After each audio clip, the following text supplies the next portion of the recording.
When the California wildfires broke out last month, firefighters from across our state certainly stepped up and answered the call to help. That includes firefighters from Aurora.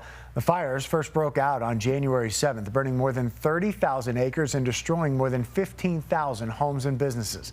At least 28 people have died as a result of those fires.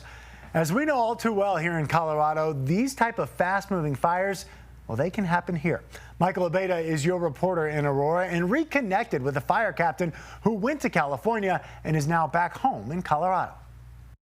The brush crew from Aurora Fire Rescue that went and helped out in the LA fire says warm, windy days like this are why you need to be prepared for a wildland fire at any time of year. We're a bit hail to Southern California. Last time we saw Captain Jeremy Sones and the Aurora Fire Rescue crew of Brush 13, they were on their way to fight the massive wildfires that were burning in LA. We got back last Monday evening. What are we looking at? 17 days? He says fighting the Palisade fire was a life-changing experience. Even being in the business for 36 years that I've been, it's so hard to fathom that areas that, burn and were devastated and destroyed are so far from, a vegetation environment, and ecosystem. Wednesday night, he and his crew are hosting a community meeting and Q&A about their deployment.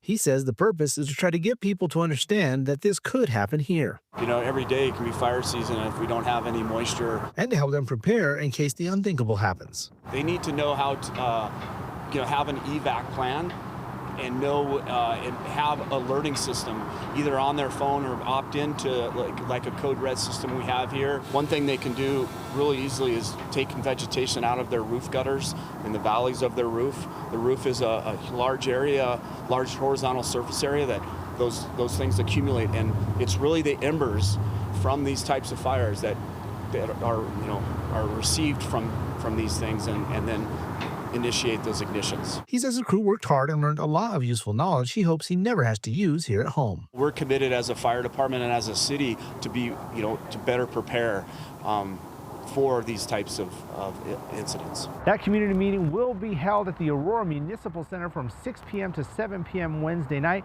It will also be streamed on Aurora Fire Rescue's YouTube page. In Aurora, Michael Abeyta, covering Colorado First. Michael is one of 3 reporters dedicated to covering what's happening in Aurora for you. You can always reach out to Michael, Kelly Worthman, or Tori Mason through CBSColorado.com.